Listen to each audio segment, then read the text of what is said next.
Allez, aujourd'hui on est parti pour 2 jours de rando à 1800 mètres d'altitude. L'objectif du coup c'est de préparer le défi Everest que je me suis fixé pour la saison d'hiver. Et ça s'annonce plutôt pas mal. Les conditions sont bonnes. Il a bien neigé. Je pense que ça va être tout plaisir.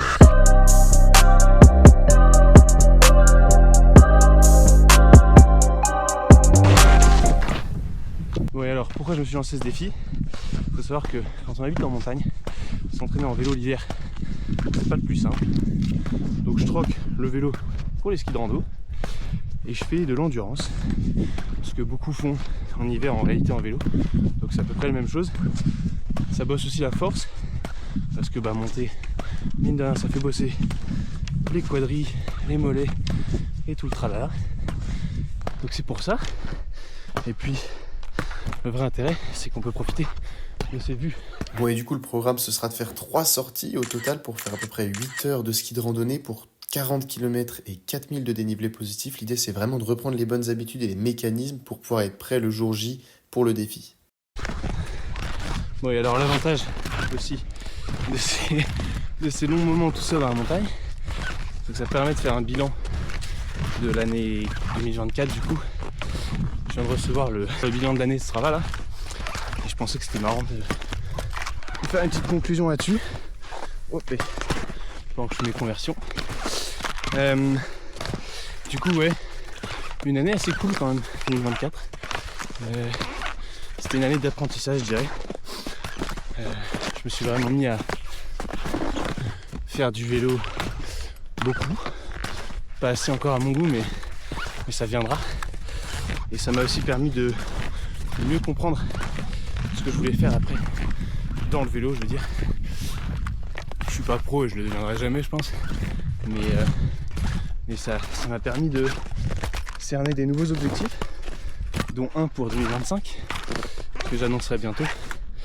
Donc c'était surtout ça, l'enseignement que je retire de 2024. Après bon, le nombre de kilomètres, je crois que c'est 10 000 en vélo, 1000 en course à pied.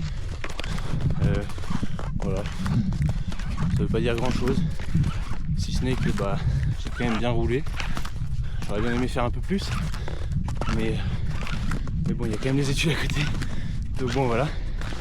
Et puis, on a un bel objectif. Pourquoi pas viser 15 000? Allez, je vais finir, sinon je vais finir en hypoxie. Ouais, du coup, pour conclure là-dessus, sur ce bilan de l'année 2024, l'objectif pour l'année 2025, sans trop vendre l'objectif final, ce sera quand même de bosser la technique à vélo, de bosser aussi le cardio, parce que même si je suis endurant, il y a quand même des grosses lacunes au niveau du cardio et de l'explosivité. Donc ce sera grosso modo les 2 gros points sur lesquels je vais travailler pour mon objectif final de 2025. D'ailleurs, j'ai laissé des petits indices à droite à gauche, donc si vous arrivez à deviner ce que ça peut être, n'hésitez pas à le mettre en commentaire. Ce qui est sûr, c'est qu'après ce défi d'Everest Challenge, il n'y aura plus trop d'espace pour les petits défis un peu atypiques comme celui-là. Ce sera vraiment un gros focus sur l'entraînement et l'entraînement du coup dédié à cet objectif 2025. Et pendant que je galère mes pots avant le moment satisfaisant de la descente, je te laisse t'abonner, mettre un petit pouce bleu et un petit commentaire. Ça m'aide énormément, c'est mes débuts sur YouTube. Donc n'hésite pas à faire ça. En attendant les prochaines vidéos qui s'annoncent beaucoup plus sympathiques que ces 2 premières qui sont quand même très débutantes.